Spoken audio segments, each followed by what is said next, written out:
అద్భుతమైన మాటలయ్యా మేము నేర్చుకోవడానికి చెప్పుకోవడానికి అయ్యా. పదే పదే చెప్పుకున్న మాటలు మాకు కొత్తగా ఉంటాయి నాయన. ఎంత అద్భుతమైన మాటలయ్యా. ఆ మాటల్లో మాధుర్యము, ఆ మాటల్లో అద్భుతము, ఆ మాటల్లో సంతోషము, ఆ మాటల్లో ఆనందము, ఆ మాటల్లో తేజస్సు అన్నీ కూడా ఉన్నాయి నాయన. తండ్రి, మీ ఆశీస్సులు, మీ కాపుదల బిడ్డలకి యవన కాలములో మీ కొరకు వాడబడటానికయ్యా. యవన కాలములో బలవంతులు చేతుల్లో బాణాలుగా వాడబడాలని లేఖనాలు చెప్పబడుతుంది నాయన. ఈరోజు బిడ్డలు పాడైపోతున్నారు, యవన బిడ్డలు పాడైపోతున్నారు. లోకాసులు పడిపోయి లోకాసుని ప్రకారంగా ప్రభువుని వెరిగేమని చెప్పుకుంటూ లోకములో పడిపోయి పాడైపోతున్న జీవితాలు బాగు చేయటానికి లోకాన్ని వచ్చేవాయి, లోకానికి వచ్చావు తండ్రి. మీ ఆశీస్సులు, మీ కాపుదల, భద్రత బిడ్డల చుట్టూ మా యొక్క ఆశీస్సులు, మీ ఆశీస్సులు మా మీద బిడ్డల చుట్టూ ఉంచమని. అల్లిపుడునయ్యా, ఎందుకు పనికిరాను నన్ను ఒక అల్లిపుడునయ్యా కొన్ని మాటలు నా నోటి పెట్టి పాడైపోయిన బిడ్డలకు నీ మాట చెప్పున మార్చటానికి సహాయం చేసి మేము పొందుకుంటాను, ఘనత పొందుకుంటున్న ప్రభు అని యేసుక్రీస్తు పేరిట అడిగి వేడుకొనుచున్నాము తండ్రి, ఆమేన్. ప్రియులారా గమనించండి, ఈ మధ్యకాల సమయంలో దేవుడు నీతో నాతో మాట్లాడుతున్న మాటలు. ఒక కుటుంబాన్ని మీకు పరిచయం చేస్తా. ఒక కుటుంబాన్ని మీకు పరిచయం చేస్తాను, దయచేసి జాగ్రత్తగా వినాలని మనం చేస్తున్నాం. తలకాలు పెట్టి పైకెత్తి చక్కగా వాక్యమని వినాలని ప్రభుపేట మనం చేస్తాం. బైబిల్లో ఉన్నవారు భక్తిపురులు అని రాయబడుతూ, అంటే వారికున్న భక్తి మనకు ఉన్న భక్తి చూద్దాం. దేవుడు వారి గురించి సాక్ష్యం ఇస్తూ ఉన్నారండి. దేవుడు వారి గురించి సాక్ష్యం ఇస్తున్న మన తండ్రి మరి మన గురించి సాక్ష్యం ఎందుకు ఇవ్వడంటే, మన గురించి చెప్పువారు ఎవరు లేరు గనుక, మన గురించి చెబుతున్న వారు ఎవరు లేరు గనుక ఆ వారి గురించి ఎందుకు చెబుతున్నారంటే, వారు దేవుని కొరకు బ్రతికిన వారు. రక్షించబడకపోయినా, మారుమనసు పొందకపోయినా, రక్షణ తీసుకోకపోయినా ప్రభు కొరకు బ్రతికిన వారు. ఎవరి కొరకు? ప్రభు కొరకు, దేవుని కొరకు బ్రతికిన వారు, దేవుని కొరకు జీవించిన వారు. మరి నీ బ్రతుకు, నా బ్రతుకు దేవునికి మైమారర్థంగా ఉందా? దేవుని కొరకు మైమారర్థంగా ఉందంటే లేదు. అందుకే వారికి నీకున్న తేడా ఏంటో తెలుసా? అందుకే వారి కొరకు దేవుడు సాక్ష్యం ఇచ్చాడు, నీ కొరకు దయ్యాలు సాక్ష్యం ఇస్తాయి. ఎందుకు? వాడు నా బిడ్డ. ఎవరి బిడ్డ? ఏ దేవుడితో సమానత్వం కలిగి ఉన్నట్టుగా మాట్లాడుతూ ఉంటుంది. ఏడు తెలుసా? ఒరే, ఆదివారమే నీ పార్టీ, మిగతా రోజులు ఉన్నాయి చూసావా మన పార్టీ అంటాడు. అబ్బో, మందిరంలో ఉన్నప్పుడు ఏమి భక్తి పురులమో మనకంటా నటించిన వారు ఉండరు. మామూలు నటులు కాదండి, బయట నుంచి చెప్పకుండా చిగ్గిపోతుంది. మన బతుకు చాండాలం కాదు పిల్లలు.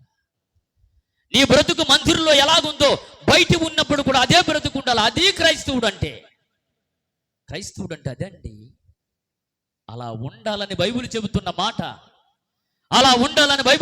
మాట, లోపల ఉన్నప్పుడు ఎలాగుంటున్నావో బయట తిరుగుతున్నప్పుడు కూడా నీ బ్రతుకు అలాగుంటే దేవుడు నీ కొరకు సాక్ష్యం ఇస్తాడు. అలాగే కయని కనిపిస్తున్నాడు. మనకు తెలిసిన విత్తే అద్భుతమైన మనిషి పిల్లరా. రక్షణ లేదు, ప్రభు కొరకు నీతిమంతుడిగా బ్రతుకుతున్నాడు. బాప్తిస్మం లేదు, ప్రభు కొరకు నీతిమంతుడిగా బ్రతుకుతున్నాడు. ఆయన గురించి దేవుడు ఏం సాక్ష్యం చెప్తున్నాడో విందాం. అపోస్తలుల కార్యాలు 10వ అధ్యాయం ప్రారంభం వచ్చి నుంచి వీటిలి పటాలను అనబడిన పటానములో శతాధిపతి అయిన కొర్నేలి అని భక్తిపురుడు.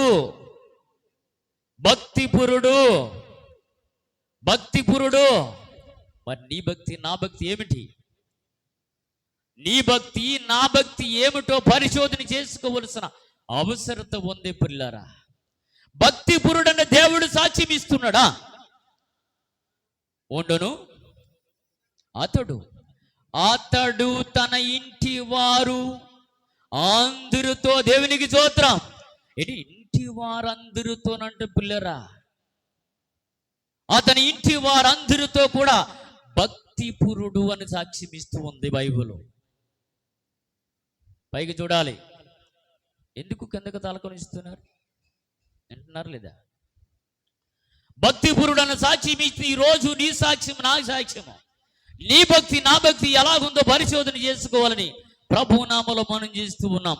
అతడు తన ఇంటి వారందరితో కూడా దేవుని యందు భయభక్తులు కలిగి ఉండినవాడు. దేవునికి స్తోత్రం.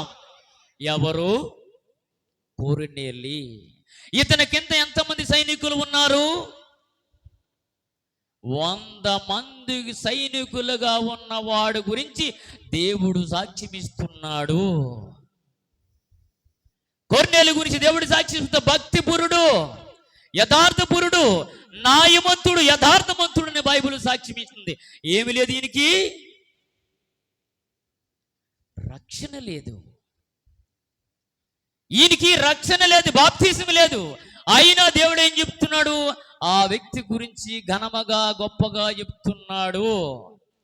భక్తిపూరుడు, యథార్థమంతుడు, నీతిమంతుడు, అన్నిసుములో భక్తిపూరుడు, ప్రజలకు బహుధర్మము చేయుచున్నాడంట. దేవుడికి స్తోత్రం. ప్రజలకు ఏం చేస్తున్నాడంట? బహుధర్మం. మన భాషలో ఏమనుకోవాలి? చాలా మంచివాడండి. ఏంటంట?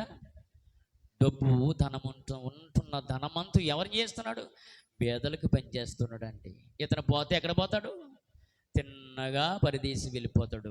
లోకంలో అయితే మోక్షానికి వెళ్ళిపోతాడు అని చెప్తాడు. మనమేమో పరదేశం అంటాము. లోకములో ఉన్నవాడంటే మోక్షము పరదేశం ఒకటే. వారేమో మోక్షానికి పోతారు, నీతిమంతులైన వారు మోక్షానికి పోతారంటారు, నీతిమంతులైన వారు పరదేశికి పోతున్నారని చెప్పి మనం అంటాం. రెండు ఒకటే. తెలియకపోవడం పదాల్లో విడిదీసేది కనుక రెండు ఒకటే. మోక్షము పరదేశం ఒకటే. మోక్షానికి వెళ్ళిపోవచ్చు. మోక్షం వారికి మనకు ఒకటే మార్గం. మంచి మార్గం జీవిస్తే మంచి మార్గం, లేదా రెండో మార్గానికి వెళ్ళిపోవలసిన అవసరం ఉంటుంది. ఇతను అంటున్నాడు, ప్రజలకు ఏం చేస్తున్నాడంట? బహుధరం చేస్తున్నాడంటండి. మరి ఇంటిపడి ధర్మం చేస్తున్న వారికి నిజంగా యేసుప్రభు ఏం చేయాలా? తిన్నగా ఏమి ఇవ్వాలి? పరదేశం పరలోకం రెండు ఇచ్చేయాలి. అయ్యా నా కుమారుడా, ఇంత ధర్మం చేస్తున్నావు కనుక ఖచ్చితంగా నీకేముంది?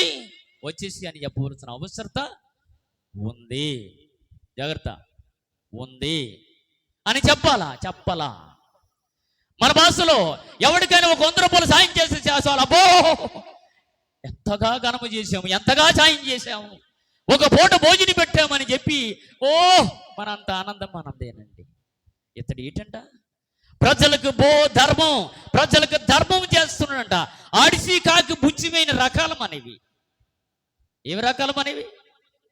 అడిచి కాకు కావు అన్నా, కామంటే అర్థం ఏమిటి? ఆకలేస్తుంది రాకొద్దు భోజనం పెట్టండి అన్న చోని పంపించేస్తాం ఆ కాకిని. కాకిలికి బుచ్చ వేసే రకాలు అవసరం. అయితే కాకి నోటి నుంచి ఏమన్నా వస్తే కాకి నోట్లోంచి కూడా తినేసే రకాల మనవి. అర్థమవుతుందా? అలాంటి వారు మనం. కానీ ఇక్కడ మాత్రం ఒక ఆయన ఉన్నాడు, భక్తిపురుడు. ఆయనే కొర్నేలి. ఆయన కింద 100 మంది సైనికులు ఉన్నవాడు. మాట్లాడుతున్న మాట ఏంటో తెలుసా అండి? 100 మంది కండి సైనికుడు అయినా కింద ఉన్నవారు కూడా సైనికులే. అంత గొప్పవాడి గురించి దేవుడు ఎంత గొప్పగా చెప్తున్నాడు చూడనా. పగలు ఇంచుమించు 12 గంటల వేళ, 3 గంటలు క్షమించండి, 3 గంటల వేళ, 12 గంటలు ఆయన ఒక్కొక్క ఆయన చేస్తున్నాడు. 3 గంటలకి ఎవరు చేస్తున్నాడు? కొర్నేలి ప్రార్థన చేస్తున్నాడు. పిల్లలు ఇంచుమించు 3 గంటల వేళలో ప్రార్థన చేస్తాడు. ఇంచుమించు 3 గంటల వేళ మన సీరియల్ చూస్తాం. తర్వాత ఏమొస్తుందో 3 గంటల మంచి సీరియల్ వస్తుంది, మంచి సినిమా ప్రకటించారు కనుక ఆ సినిమా చూడాలి. కానీ ప్రార్థన చేసిన బ్రతికలా మనవి ఏంటి? మరి ఈరోజు మంచి సీరియల్ వస్తుందని చెప్పి నన్నే చెప్పాడు కనుక 3 గంటల మంచి సీరియల్ వస్తుంది పోనీకూడదు. కరెంటు కానీ పోయింది అనుకో, ఒకవేళ ఛానల్ తీసిన గొల్లు కూడా తిట్టాలండి. ఇది మా ప్రావిశ్యం అయిపోయింది మనకి. అల్లిపోయి అదే టైంకి ఇచ్చేస్తాడు వాడు. అల్లిపోయి 3 గంటల వేళ భక్తిపురుడు అయినా కొర్నేలి ప్రార్థన చేస్తున్నప్పుడు నువ్వు అలా చేస్తున్నావా? ఆయన నీతికి నీ నీతికి తేడా. చిన్న సమయం ఉంటే దూరిపోవడానికి చూస్తా కానీ మోకరించడానికి ప్రయత్నం చేస్తావా? సమయం ఉంటే మోకరించడానికి ప్రయత్నం చేయాలి తప్ప ఏం చేయాలి? సమయం ఉంటే బైబిల్ చదవడానికి ప్రయత్నం చేయాలి తప్ప సమయం ఉన్నంతసేపు కూడా, సమయం ఉన్నప్పుడల్లా కూడా నువ్వు దేవునికి సమర్పించాలి తప్ప దయ్యానికి సమర్పించావా ఇస్కరియోతుకు గతే నీకు పడుతుంది. జాగ్రత్త. వాడుగా నీలో ఎంటర్ అయిపోతే ఎక్కడికి తీసుకొని పోతాడు తెలుసా? ఆఖరికి మరణంత వరకు తీసుకొని వెళ్ళిపోయినంత వరకు నిన్ను విడిచిపెట్టడు. వాడు వెళుతున్న మార్గానికి నిన్ను కూడా తీసుకొని పోవాలనే వాడు ఆలోచన.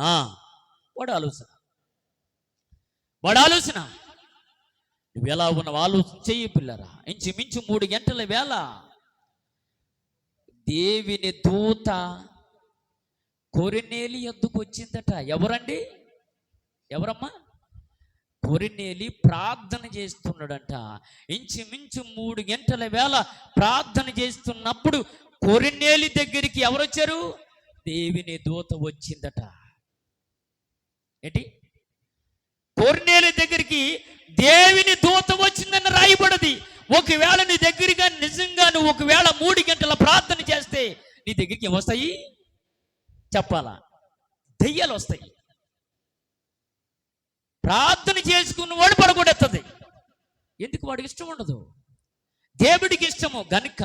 కొర్నేలి చేసిన ప్రార్థన యథార్థమైనది గనుక, కొర్నేలి చేసిన ప్రార్థన నమ్మకమైన ప్రార్థన గనుక పరలోకము నుంచి దేవదూత దిగి వచ్చేసిందట. ఏమంటుందట? కొర్నేలి అని పిలిచిందట. మరి మనల్ని ఎవరు పిలుస్తారు? ఏమా? కొర్నేలి అని దేవదూత పిలిస్తే మనల్ని ఎవరు పిలుస్తారు? మనకి దేవదూతకి తెలియదు, దెయ్యాలకి తెలియదు. నిజంగా దేవదూత గాని పిలిస్తే మనం తట్టుకోలేమండి. దెయ్యాలు పిలిస్తే ఆ స్వరం మనకు బాగా వినపడుతుంది. మనం సాక్ష్యం రూపంలో రాత్రి స్వరము వింటిని. ఏ స్వరము? దయ్యాల స్వరం విన్నము. దేవుడి స్వరం విన్నట్టుగా మాట్లాడతావు. ఎక్కడ? అంతమంది సంఘములో నిలబడి రాత్రి ప్రార్థన చేస్తున్నప్పుడు పడుకున్నప్పుడు తెలియదు, నిద్రపోతున్నప్పుడు తెలియదు. కలనేమో దర్శనిగా చెబుతావు, దర్శనేమో కలగా మార్చి చెప్పేస్తావు. వింటున్న వాడికి బుద్ధి లేదు, చెబుతున్న వాడికి బుద్ధి లేదు. ఒకవేళ తెలియకుండా చెప్పారేమో, వింటున్న వాడు నువ్వేం చెప్పాలా? కల వేరు, దర్శని వేరు. ఇప్పుడు ప్రార్థన చేస్తున్నప్పుడు ఇది దర్శనమా కల? ఇది దర్శనమా కల? చెప్పాలా మీరే. కొర్నేలి ఏం చేస్తున్నాడు? ప్రార్థన చేస్తున్నాడు. ఇప్పుడు కొర్నేలి ఇంచుమించు 3 గంటల సమయంలో ప్రార్థన చేస్తున్నాడు. ప్రార్థన చేస్తున్నప్పుడు పరలోకము నుంచి దేవదూత దిగి వచ్చి కొర్నేలి అని పిలిచింది. ఇతను నిద్రపోయాడా ప్రార్థన చేస్తున్నాడా? ప్రార్థన చేస్తున్నాడు. దీన్ని ఏమని చెప్పాలి మనం? దర్శనంగా చెప్పాలి. జాగ్రత్త చూపి వింటున్న మీరు చూస్తున్న మీరు దీన్ని ఏం చెప్పాలంటే దర్శనము అని చెప్పాలి. అంటే దర్శనం అంటే ప్రార్థన చేస్తున్నప్పుడు, దేవుడితో మాట్లాడుతున్నప్పుడు దేవుడు ఏదైనా నీకు ఇస్తే దర్శనము అని చెప్పాలి. రెండోది ఏముంది? నిద్రపోతూ కాల్చింది కళ. ఏంటి? నిద్రపోతూ కాల్చింది కళ. ఎప్పుడు నిద్రపోతున్నావు? రాత్రి ఇంచుమించు 10 గంటల 11 గంటల సమయంలో నిద్రలో పోతున్నప్పుడు, నువ్వు కళలో వెళ్ళిపోతున్నప్పుడు, ఆ కళలో దేవుడు ఏదైనా మేలు చేస్తున్నప్పుడు దాని కళలుగా చెప్పాలి తప్ప దర్శనంగా చెప్పకూడదు. దాన్ని ఏం చేస్తావంటే దర్శనంగా తీసుకొని చెప్తావు. ఏదో అప్పుడు సమయంలో కూడా 12 గంటల సమయంలో కూడా ఏదో మోకరించి ప్రార్థన చేసినప్పుడు చేసేయటి ఫీల్ అయిపోయి అంతమంది జనములో ఓ గొప్ప వస్తుంది అని చెప్తావు. ఏముండదు. నిద్రపోతున్నప్పుడు కాచింది కళ, ప్రార్థన చేస్తున్నప్పుడు దాచింది దర్శనము. 2 విడివిడిగా చెప్పవలసిన బాధ్యత చెబుతున్న వారికి ఉంది. ఒకవేళ చెబుతున్న వారికి తెలియపోయినప్పుడు చెప్పవలసిన బాధ్యత ఎవరికి ఉంది? చెబుతున్న, బోధించుతున్న, వాక్యం బోధిస్తున్న, ఉపదేశం చేస్తున్న వ్యక్తికి ఉంది. చెప్పుకొని వాళ్ళ కళాళ్ళది, వాళ్ళ దర్శనం వాళ్ళది అంటాం. కాదండి, విడివిడిగా రాయబడి ఉంది. చూడండి నాన్న.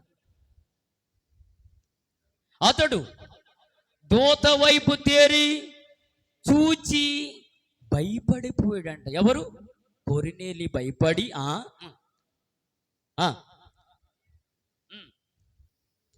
అందుకు దూత, నీ ప్రార్థన ఏంటి? అయ్యా కొర్నేలి, నీ ప్రార్థన, నువ్వు చేసిన ధర్మకార్యులు దేవుని సన్నిధికి జ్ఞాపకార్థంగా వచ్చినవి. మనం చేసిన ప్రార్థన ఎక్కడికి వెళుతుంది? చిన్న దేవుడి దగ్గరికి వెళ్ళిపోతూ ఉంది. చేసిన ధర్మకార్యులు, చేసిన ప్రార్థన దేవుడి సన్నిధికి జ్ఞాపకార్థంగా వెళ్ళిపోయినవి. అబ్బా, మహాప్రభు మా దగ్గరికి వచ్చాడు, మహాప్రభు మా దగ్గరికి వచ్చాడు. ప్రార్థనే ధర్మకార్యులు ప్రభు దగ్గరికి వెళ్ళిపోతే ఖచ్చితంగా నేను ఎక్కడికి వెళ్ళిపోవాలి? నిజముగా ప్రభు రాజ్యానికి వారసులు అయిపోతాను అనుకోవచ్చు కొర్నేలి అన్నాడు. కొర్నేలి, నువ్వు చేసిన ధర్మకార్యులు, నువ్వు చేసిన ప్రార్థన ప్రభు సన్నిధి జ్ఞాపకార్థంగా వచ్చినవి. అప్పుడు మనుషులను పంపి పేతురు అని మారు పేరు గల సీమోనును పిలిపించుకోము. ఏంటి, ఎవరు పిలిపించుకోమన్నాడు? పేతుర్ని పిలిపించుకోమన్నాడు. ఎందుకండి? ఎవరు లేరాక? అయ్యా, నువ్వు మాత్రం ఖచ్చితంగా ఒక ఆయన పేతురు ఉన్నాడు, ఆయన పిలిపించుకో అని చెప్పాడు. పిలిపించుకో అని చెప్పగానే దేవదూత వెళ్ళిపోయింది. ఏం చేయాలా? వెంటనే కొర్నేలి వెంటనే దేవదూత చెప్పినట్లుగా చేశాడు. చూద్దాను. అందుకు దూత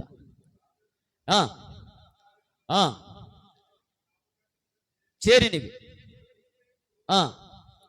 పంపి పేతురును పిలిపించు. అతడు సముద్ర ధరణ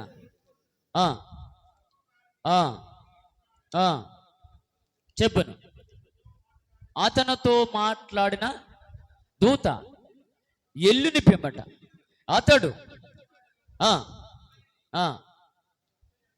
తన దగ్గర ఉన్న ఎల్లప్పుడూ ఉన్న పనివారి పిల్లల, ఎల్లప్పుడూ అతని దగ్గర ఉన్న కనిపెట్టి ఉన్న వారిని ఇద్దరు పిలుచుకొని తీసుకుని వచ్చారట. నమ్మిన పనివారు.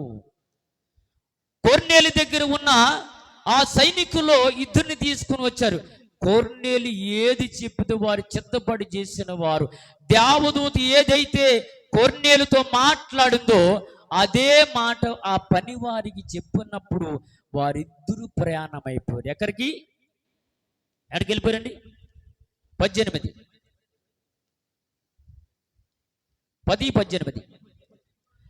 పేతురు అని మారు పేరు గల ఇక్కడ దిగి ఉన్నాడా అని అడిగారు. పేతురు దర్శనం, దర్శనమేగా అంటే ఈయన ఎన్ని గంటలకు ప్రార్థన చేస్తున్నాడు? ఇంచుమించు పేతురు 12 గంటలకు ప్రార్థన చేస్తున్నాడు. ఎప్పుడైతే ప్రత్యక్షమైపోయిన కొర్నేలికి ప్రత్యక్షమైన దేవదూత, అదే దేవదూత సేమ్ ఎక్కడ పేతురుతో కూడా ప్రత్యక్షమై పేతురుతో మాట్లాడుతూ ఉంది. ఏంటి సంభాషణ? అంత ధర్మం చేసిన వాడే, దేవుని కొరకు బ్రతికిన వాడే, దేవుని కొరకు జీవించిన వాడే, సమస్తము దేవుడికే సమర్పించుకున్న వ్యక్తే పరలోకానికి అరుగుడు కాకపోతే నీవు నేను వెళ్తానా? మన బాప్తిసం తీసుకున్నాం, రక్షణ తీసుకున్నాం, ప్రభు కొరకు బ్రతుకుతున్నట్టుగా ఉంటూ ఉన్నాము. ప్రతిదినం ప్రతి ఆదివారం బలముంచి చెయ్యి తీసుకొని తన శరీరము రథము త్రాగుతున్న నీవు నేను వెళతామా అండి? ఆలోచించండి. మధ్యకాల సమయంలో వాక్యం వింటున్న నీవు ఈ మధ్యకాల సమయంలో ఆలోచించవలసిన అవసరత ఉందండి. దేవదూత కనిపించగానే పేతురుతో మాట్లాడిన దేవదూత, అయ్యా 30 నుంచి ఇదిగో మనుషులు వస్తున్నారు, వారితో నువ్వు ఖచ్చితంగా వెళ్ళాలని చెప్పినట్టుగా లేఖనాల్లో రాయబడింది. పిల్లారా, తుదినాన్న ఆ దర్శనమును గురించి యోచించుచుండగా ఆత్మ ఇదిగో 3 మనుషులు నిన్ను ఎదుగుచున్నారు, నీవు లేచి క్రిందకి దిగి. ఎక్కడున్నాడు? అప్పటికి మిద్ది మీద ఉన్నాడు. అప్పుడు ప్రార్థన చేస్తున్నప్పుడు వెంటనే దర్శనము కాల్చిన తర్వాత, ఇదిగో నీ కొరకు 3 మనుషులు నీ ఇంటి దగ్గర ఎదురు చూస్తున్నారని ఎవరు చెప్పారు? పరిశుద్ధాత్మ చేత దేవదూత పలికిన మాటలు వెంటనే దిగి రాబడికి కింద ఉన్నవారు ఏం చెప్తున్నారని చదువునాను. ఆ మనుషుల యొద్దకు దిగి, ఇదిగో మీరు ఎవరినైతే ఎదుగుతున్నారో, ఎవరి కొరకు అది ఎదురు చూస్తున్నారో నేనే. మీరు వచ్చిన కారణాలు ఏంటని వచ్చిన వారిని అడుగుతున్నారు. ఎవరు అడుగుతున్నారు? పేతురు అడుగుతాడు. మీరు వచ్చిన రాకకి ఏంటి కారణము చెప్పండి పేతురు వారిని అడుగుతున్నారు. వాళ్ళు అడిగినప్పుడు అంటున్నాడు 22, అందుకు వారు నీతిమంతుడు. దేవుడికి స్తోత్రం. ఎవరి గురించి చెప్తున్నారు? వచ్చిన వారు అమ్మా ఎవరి గురించి చెప్తున్నాడు?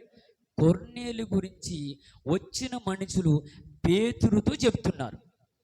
నీతిమంతుడు అంటండి అయినా ఎవరు? కొర్నేలి నీతిమంతుడు, భక్తిపురుడు, యథార్థమంతుడు.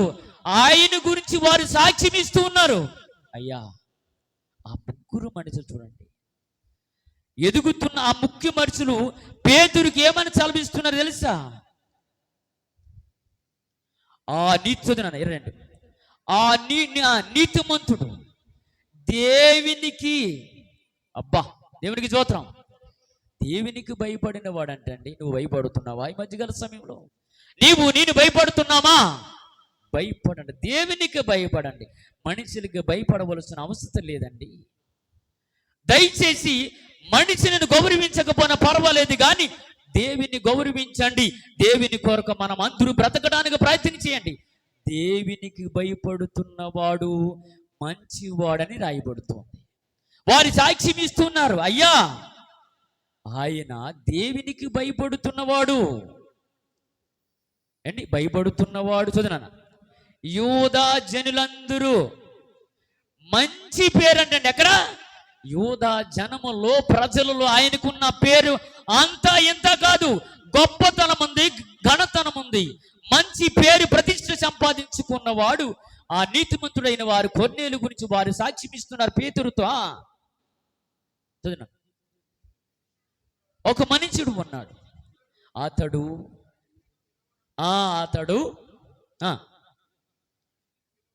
పిలవనప్పించి, నీవు చెప్పి మాటలు వినవలనని పరిశుద్ధ దూత వలన బోధింపబడిన వాడై, అయ్యా పరిశుద్ధాత్మ చేత దూత చేత ప్రేరేపింపబడిన వాడై, బోధింపబడిన వాడై మమ్మల్ని మీ దగ్గరికి పిలిపించవలసిన కారణాలు ఏంటి తెలుసా?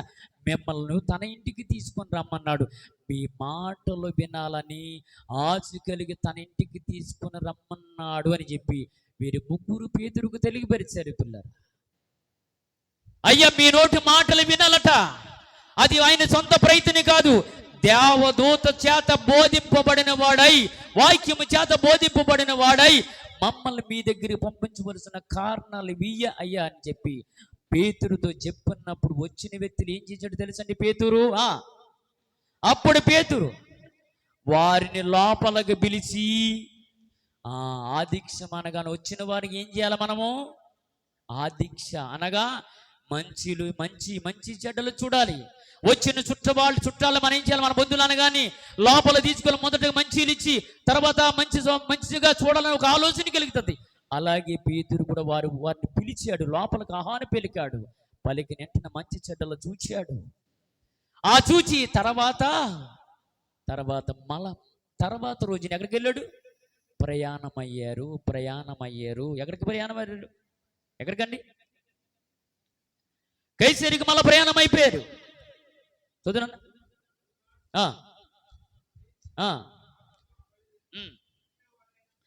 కొందరు సహోదరులు వారితో కూడా వెళ్ళిరి. మరనాడు కైసరియలో ప్రవేశించి అప్పుడు కొర్నేలి తన బంధువులను ముఖ్యమైన స్నేహితులు ఎందుకు సమకూర్చుకుంటున్నాడు? ఎందుకు పిలుచుకుంటున్నాడు? ముఖ్యమైన స్నేహితులను, చుట్టుపక్కల బంధుమిత్రులు పిలుచుకుంటున్నాడు అంటే ఎవరమ్మా? కొర్నేలి. ఎందుకు? ఈరోజు మన ఇంటికి ఎవరు వస్తున్నారు? దేవుని సేవకులు వస్తున్నారు. అవును కదండి? దేవుని సేవకులు వస్తున్నారు కనుక ఆ సేవకుడు ఎలాంటి వాడు? చేపలు పెట్టుకు జీవించి జాలారి. అవును కదా? అలాంటి సేవకుడు ఆయన నోటి వచ్చిన మాటలు వినాలి. ఎవరు మనుషులు చెబితే పిలవలేదండి, ఆయన్ని మానవులు చెబితే పిలవలా. ఎవరు? కొర్నేలి శతాధిపతి, 100 మందికి సైనికుడు. అలాంటి వ్యక్తి ఏంటి, ఎన్నిక లేని ఇజ్జినేని పామర్ని పిలిపించుకుంటున్నాడు. దేవదూత ప్రేరేపింపబడిన వాడై పిలిపించుకొని, ముఖ్యమైన సైతులు పిలిపించుకొని, బంధుమిత్రులని సమకూర్చుకొని, అయ్యా ఈరోజు మా ఇంటికి ఎవరు వస్తున్నారు? ఇంటలేదు వాక్యం. చావుకులు వస్తున్నారు, రండి. ఆయన వాక్యం ఏంటి అద్భుతము, దేవుడు మాట్లాడినట్లే అని అందరిని సమకూర్చుకున్నాడు. అందరిని సమకూర్చుకొని చూడనా పిలిపించుకొని కనిపెట్టుకొని, ఎలాంట ఒత్తులు 2 కొళ్ళు ఒత్తులు పెట్టుకొని వారి కొరకు ఎదురు చూస్తున్నారంటండి. ఎదురు చూస్తున్నారంట వారు. అయ్యో నిద్ర జనకొనకుండా మన ఇంటికి ఈరోజు దేవుని సేవకులు వస్తున్నారు, ఎదురు చూడాలని వారు ఆయన కొరకు ఎదురు చూస్తున్నప్పుడు పేతురు లోపలికి రాగానే కొర్నేలి అతను ఎదుర్కొని ఆయన పాదాల మీద పడిపోని నమస్కారం చేసిండ. చిత్తం మహాప్రభు. ఎవరండి? ఆసమాచీటండి, సైనికుడు అండి. అంత గొప్పవాడు, అంత గొప్పవాడు అయి ఉండి పేతురు పాదాల మీద పడిపోయాడండి. ఎదురు చూసాడు, వెంటనే పాదాల మీద పడిపోయాడు. పడిపోతే మన నాటలు అయితే సబాస్ 2 కాళ్ళు ఎగరేసి, నా ఎంత ఈతమంతులు లేడు, నా ఎంత గొప్ప లేదు, నా పాదాల మీద పడిపోయాడే, సబాస్గా బాగా పడిపోయి కింద నొక్కుతాం. సబాస్ అయ్యి సబాస్. శిష్యుడంటే నువ్వు, శిష్యుడంటే నీవు, గురువునంటే నేను. గురువులుగా కనపరుచుకుంటాము, మనం హెచ్చించుకొని కాంచేవుండు నాయన ఎవరైనా చూస్తారు, కాంచేవుండు ఎవరైనా చూసిందాక కొంచెండు, కాంచేవుండు అంట ఎవరు చూడాలిగా, ఘనత రావాలి కదని చెప్పి ఆ వ్యక్తి లేచేచ్చామని కూడా మనం కింద నొక్కు పెట్టేస్తాం. ఆయన అలా చేయలా. అయ్యా ఎందుకయ్యా పడిపోతున్నావు, నేను నీ వంటి సహాదాసుడినే ఏమన్నాడు. అది కదయ్యా అన్నాడు. అందుకు పేతురులే పైకి లే. ఏంటయ్యా నువ్వు నా పాదాల మీద పడిపోవటము, నా పాదాలకు నమస్కారం, నేనెంతటి వాడనయ్యా? నువ్వు గాని నేను గాని ప్రభు పాదాల దగ్గర కూర్చోవలసిన అవసరత ఉంది. నేనెంతటి వాడనయ్యా, నువ్వు నా పాదాల మీద పడిపోవడం లే అని లేపాడు. నేను కూడా నరుణ్ణే ఏమండి తగ్గించుకున్నాడండి. వారికి మనకు ఉన్న తేడా ఏంటి తెలుసా? మనం హెచ్చించుకుంటాము, వారేమో భక్తులైన వారు తగ్గించుకున్నారు. వారెందుకే పరిదేశంలో ఉన్నారు. మనం కానీ పోతే పోతాం. ఎక్కడికి? మన మార్గం చెప్పరేటు. మనకి విశాలమైన మార్గం కావాలి, వారికి మార్గం ఏంటి? ఇరుక్కు కావాలి. ఎవరికి? భక్తులైన వారికి ఇరుకు, మనకేమి విశాలమైన మార్గం కావాలి. మన పోయి మార్గం అదే. గనుక దేవుడిసులు ఎవడైతే తగ్గించుకుంటాడో దేవుడు ఏమన్నాడంటే హెచ్చిస్తానని చెప్పాడు అన్నాడు. ఏమన్నాను మనకు చదివాను. పేతురు లేచి నిలువము, నేను కూడా నరుడునే. అతనని లేపాడంటే అది విశ్వాసం అంటే, అది లోబడతా. ఏమండి అయ్యా నేను వస్తున్నాను, వెంటనే నా పాదాల మీద పడిపోని చెప్పలా. అతనికున్న కృతజ్ఞత, అతనుకున్న అనుగుతనము, అతనుకున్న మంచితనము, అతనుకున్న పశ్చాత్తాపన దేవుని సేవకుడి పాదాల దగ్గర పోయడం అంటే ఆసమాస కదండి.